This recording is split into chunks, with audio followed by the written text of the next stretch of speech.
Hi there, you're listening to the Estranged Heart podcast, and I'm your host, Kreed Revere. Welcome back to our returning listeners, and if this is your first time here, thank you for selecting this podcast to listen to. As we begin today's episode, I invite you to grab a cup of coffee or tea, settle in, and listen with an open heart. But first, the regular disclaimer. I am not a licensed therapist or counselor. Nothing within this podcast should be considered or taken as therapy. If you are in need of therapeutic support such as counseling, please seek out a therapist near you.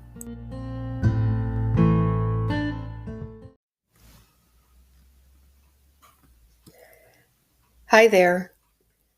A few announcements and reminders before we jump into today's episode.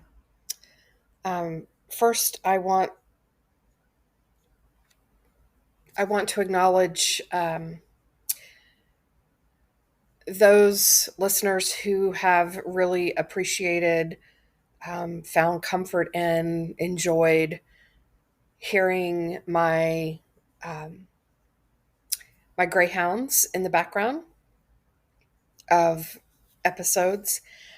I lost my last greyhound, Hollis, last week, and as a result, there will no longer be the jingling of dog tags and the shaking from rising off of a bed or lapping up water in the background of the episodes. I'm not ready to entertain adopting another greyhound, although I know that will be in my future. It's just not right now. So thank you to those of you who have expressed how much you enjoyed hearing Gemma and Hollis's presence as they sat with me when I recorded each and every episode of this podcast. So yeah, so there's that.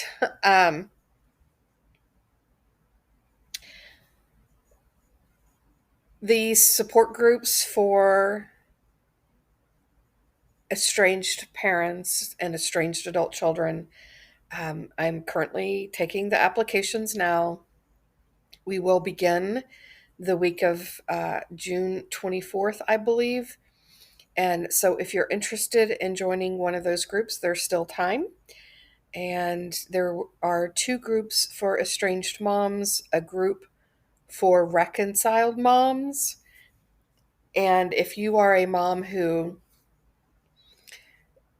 you're not sure if you're reconciled, because sometimes that can happen, but if you've been in a no contact with your adult child and you now have some kind of contact, but it's not regular, or you don't, you're really unsure as to next steps or how to navigate taking the next steps and working on healing the relationship, moving forward and changing that relationship so that you don't go back to quote unquote the way things were, I would suggest considering the recently reconciled moms group, because we will walk through all of that. I've said it before and I'll say it again. Oftentimes when we are in estrangement, the only focus we have is to be reconciled. And yet when we do either reach reconciliation or are moving towards that, and there's the potential for a full-on reconciliation, we are then left with, oh my gosh, now what, right? Because it's a whole different ballgame. And I find that those moms oftentimes don't get the support that they need. So if that's you, if you're interested in joining the group, please email me and let me know, and I'm happy to get an application out to you. Again, two groups for the estranged moms, a group for recently reconciled moms. There's also a group for estranged adult children, and then a separate group for estranged adult children who identify as a therapist. So if you're interested in any of those groups, please email me at estrangedheart@gmail.com. And that information will also be in the show notes as well. And if you're looking for coaching support, feel free to reach out to me as well for one on one individual coaching support if you are in need. I'm happy to see where I can fit you in and into my schedule. So, and again, that email address is theestrangedheart@gmail.com. So, with all of that said, on to today's episode. Hi there. Welcome back to another episode of the Estranged Heart podcast. Today's episode is titled Living with the Rejection and Separation. And before we get started, I have a couple of quotes to share. The first is, I'm here to make a case against parenting. Fear is its main ingredient. And that is by Dr. Shefali Tisbury.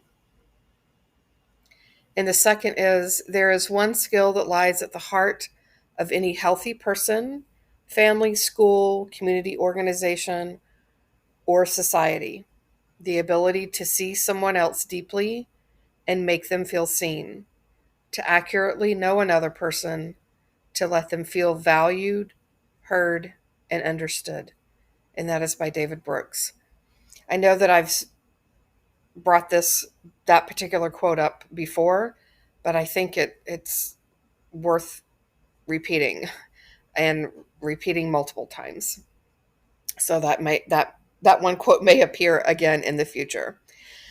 Today's topic came about from my support groups, and it's a running theme that mothers have, and how to live with the pain of rejection and separation.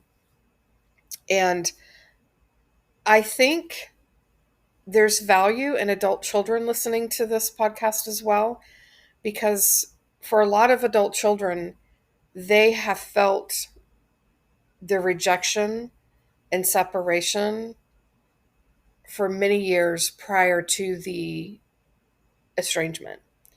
And then the parents are feeling it on the other side of estrangement. So, so I just wanted to put that out there. I will be speaking mainly to the parents from that perspective, but again, I think a lot of the things that I'm going to talk about, adult children can apply in their lives as well. So, as we know, when our adult children estrange from us, it is looked at and felt as if it is rejection, and oftentimes we take that as rejection of us as a human being. And I think it's important to clarify as best we can that the rejection isn't necessarily a rejection of who we are as human beings, more so than what we do, our behaviors. And because of that, because we are intricately connected to our behaviors, they have to separate and reject us as their parents, right? In that moment. But actually, what they are quote unquote rejecting are our behaviors and our communications and things with them, directly related to them and or their children. So I think it's important to remember that. I know when I was in the throes of my estrangement, the rejection was right up there with one of the top few things that just really would spin me out. I didn't know how to deal with it. I didn't know how to cope with it. Um, I've said before, it felt like, oh my gosh, if my kids don't love me and don't want to be with me, then what the hell kind of person am I? It did a number on my self worth. which later revealed itself through a career that I had starting at the same time right after my estrangement occurred. And so it showed up later, years later, 7, 8 years later. And that was interesting to dissect and to recognize. And so I think if you are in that place and you've been in this place for a bit of time, it's worth reflecting on. But what I learned through therapy was that that feeling of rejection, the reason, part of the reason why it felt so unbelievably horrific was because of what I had felt in childhood. Now, did my parents reject me in my childhood? No, they did not. Meaning they did not physically leave me, right? My dad did, and there was abandonment things there, but that was due to the divorce. So he didn't voluntarily like leave me, right? He left the marriage, but in turn, I internalized that as him leaving me. And so then there was an abandonment thing there going on there. But as far as rejection goes, my parents did not reject me as a person. However, I think it's important to recognize that children, again, children view things vastly different than adults do. They have very different perspectives. So when we are told, go to your room, you cannot act that way right here. Go to your room. That is a form of rejection. A child takes that as a form of rejection. The child feels like I'm not acceptable as I am. So, for instance, as I experienced in childhood, right, being angry. And my mother would tell me that that was not acceptable, and I either needed to change what I was doing, i.e., being angry, or I needed to go and remove myself from the family or from, the events and what was going on to a separate place because I wasn't accepted as I was in my angry state. So children view that as rejection. There's also, I felt rejection in childhood, adolescent years, when I felt like my ideas were quote unquote poo pooed, right? That I was the black sheep. I thought differently than most everyone else in my family. And so people would look at me like I was crazy, like I didn't know what I was talking about, or that idea was so quote unquote off the wall.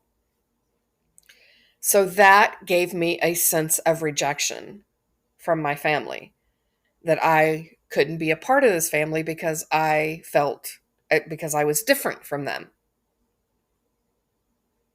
So rejection comes in different forms, and the perspective of a child versus a parent is very different.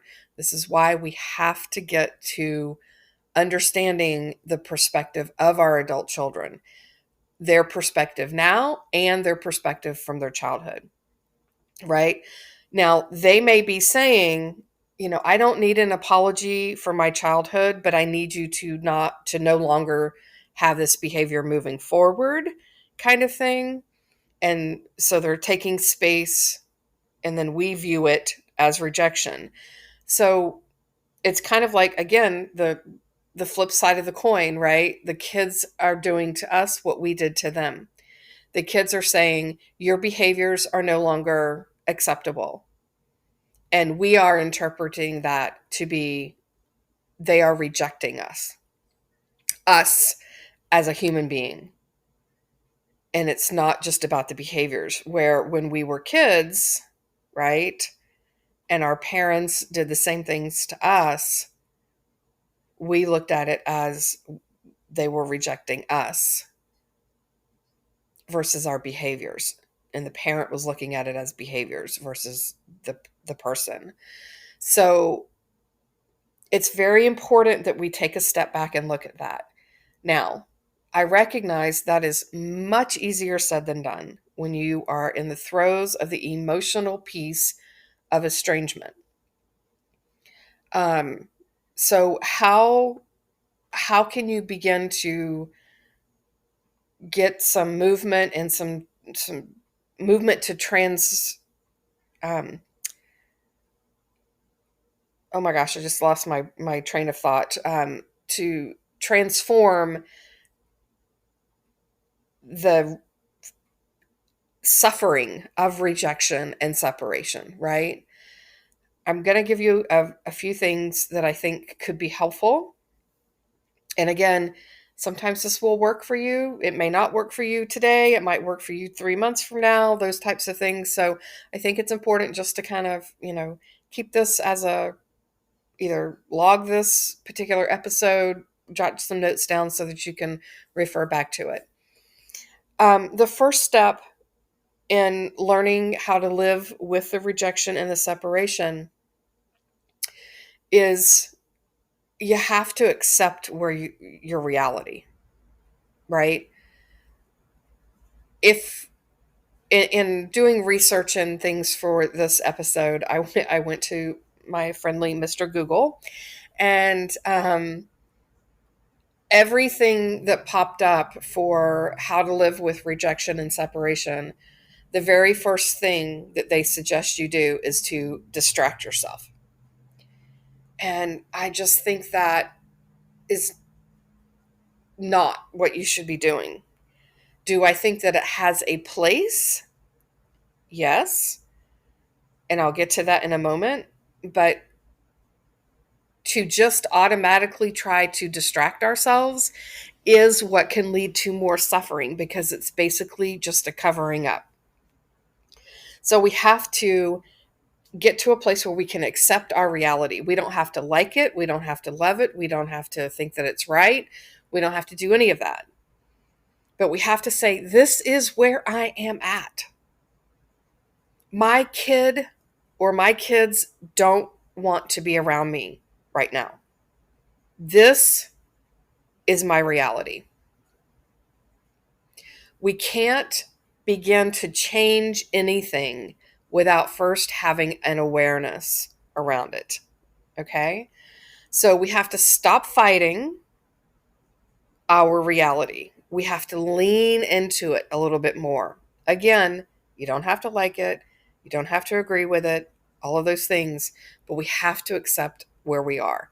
We have to kind of surrender into it, right? Surrender, not giving up, not giving power to, but just saying, this is where I'm at. This is my current reality. From there, it's important to not judge our thoughts and feelings about our reality. This is where, again, distraction, they suggest distracting ourselves, right? I'm not an advocate of that. We have to feel our feelings. However, limiting or eliminating the judgment can be very helpful in healing, set us on our healing path. When it's a matter of simply noticing our thoughts and feelings versus judging them. So when we have a feeling, oh my God, my kid's never coming back.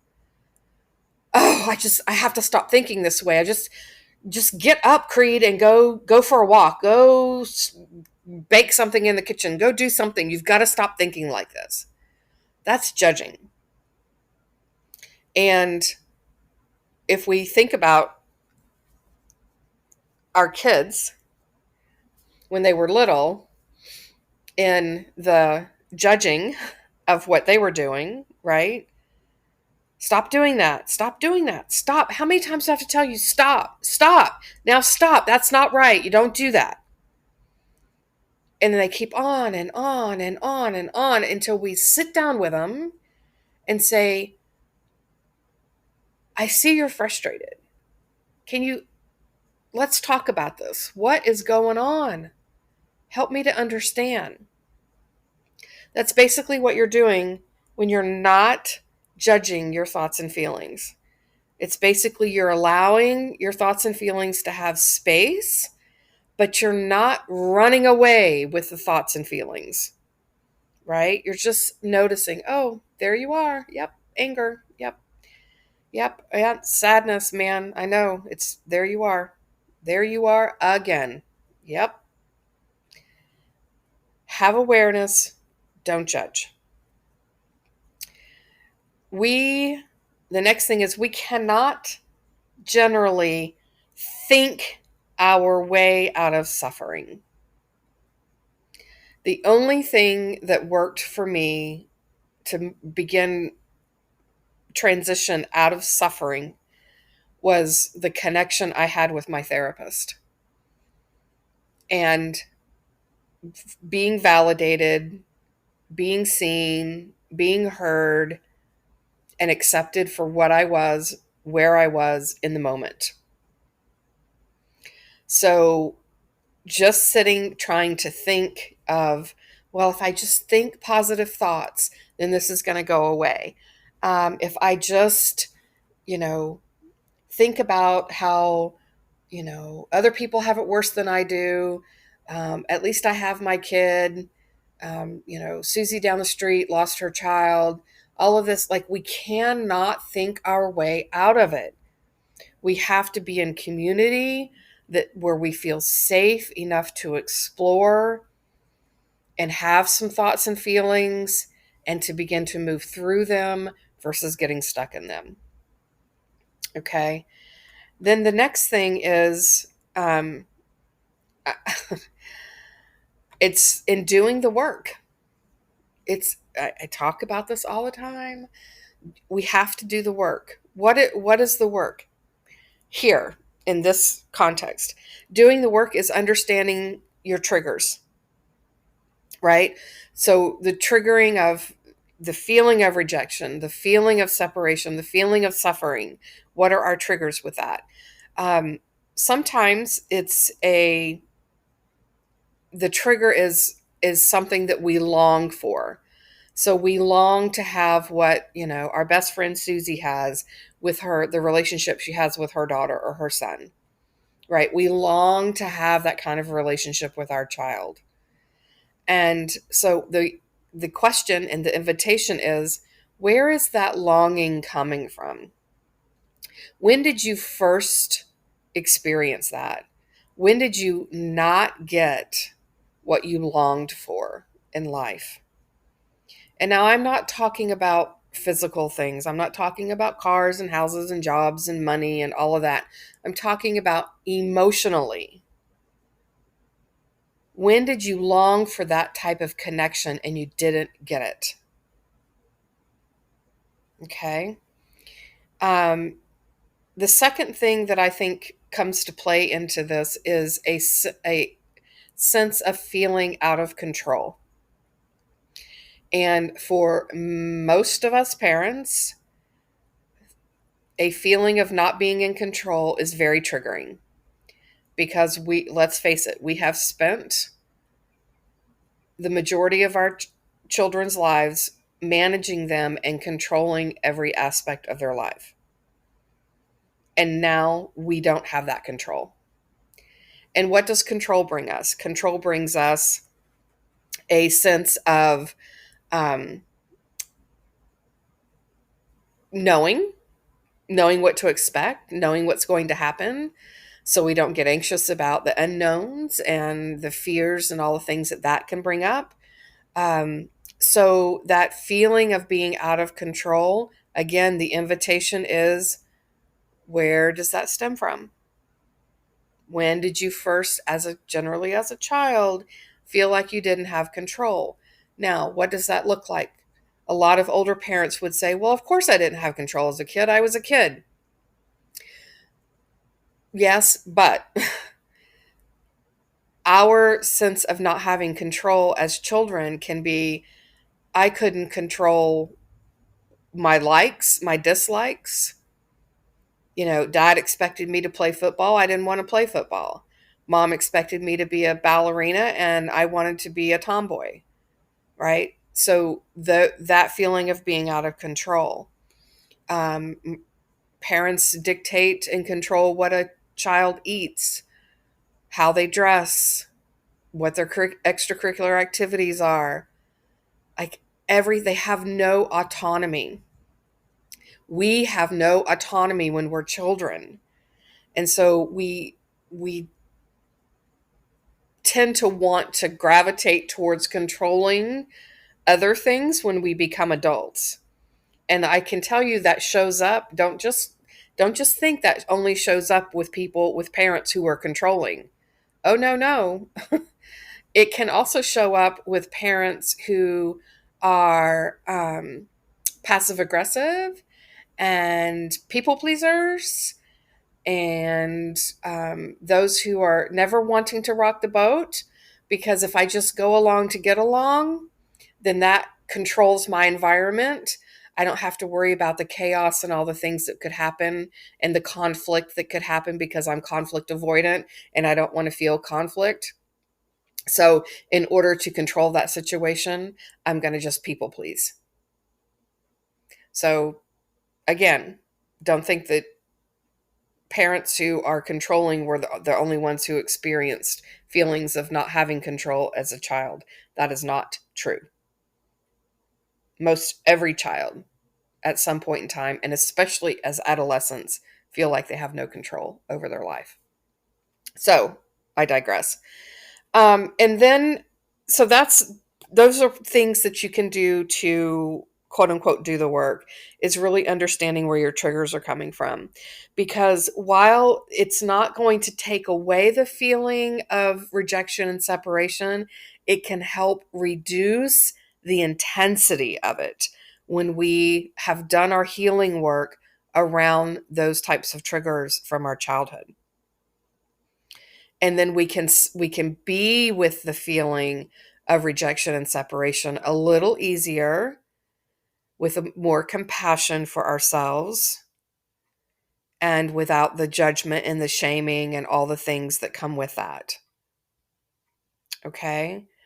And then the last thing that I want to say is, I think it's important. So we talked about distractions at the beginning of the episode. I want to say this. Sometimes distractions are needed and are necessary. What do I mean by distractions? I don't mean what most folks typically think of by distractions. I think distractions need to be a purposeful quest, right? Meaning there needs to be purpose besides just, I don't want to feel this feeling, in our distractions. So I do think it is healthy. I tell this to my clients and folks in my support groups. You need to take time away from estrangement related things and topics.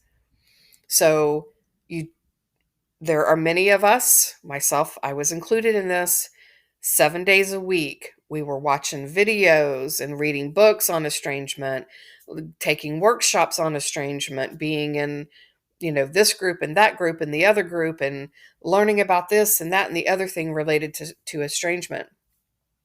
And I'm telling you, it is essential that you take some time and step away from that, because that will tend to intensify the feeling of rejection and the feeling of separation, right? It's just because you're swimming in it all the time.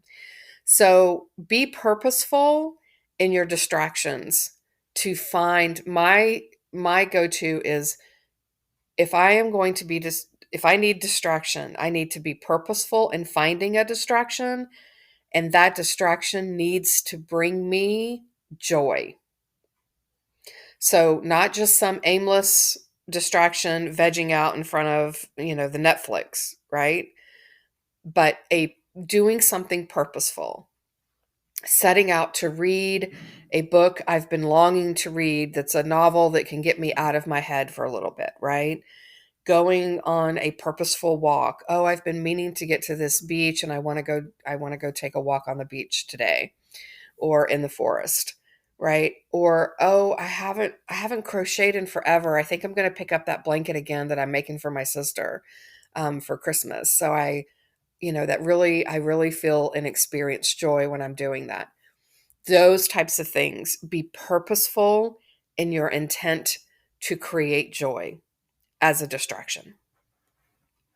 So, those are some of the things that I think could help us to learn to live, and not just live, but even thrive to some degree with the sense of rejection and being separated from our adult children. Now, when I say that, I don't mean thriving because your children have rejected you. I mean thriving in that the feelings of rejection and separation are reduced enough that they're not triggering you left, right, and center, and that you can find some joy in your life. Okay? So that's really super important. So I think on that note, I will leave it here. If you would like support in trying to figure out some of these things, if some of what I've said today doesn't quite make sense to you, you'd like to kind of, flesh some of this out, find out how coaching support could help you with this, please feel free to reach out to me and send me an email. I'm happy to work with you and help you to be able to find a little more thriving in your life. That email address again is theestrangedheart@gmail.com. And all of this information will be in the show notes. Until next time.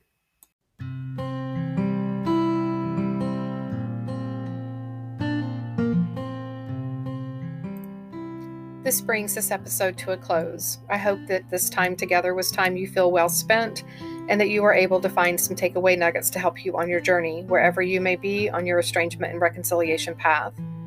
If you feel you've received something helpful or positive from this podcast, please consider following us, sharing this podcast with others, leaving a positive review, perhaps entertaining becoming a guest on our show, or following us on social media, on Instagram, Facebook, and TikTok under the same name, The Estranged Heart. As a reminder, there is an online support group on Facebook. If you are a estranged mom who identifies as being spiritual and approaches estrangement with a sense of curiosity rather than blame and judgment, and desire to do inner self-work and reflection, please seek us out. We can be found at facebook.com/estranged mothers support group. And lastly, if you are an estranged parent or an estranged adult child and would like to have your story shared on the podcast, anonymously or not, please reach out to me via email at theestrangedheart@gmail.com.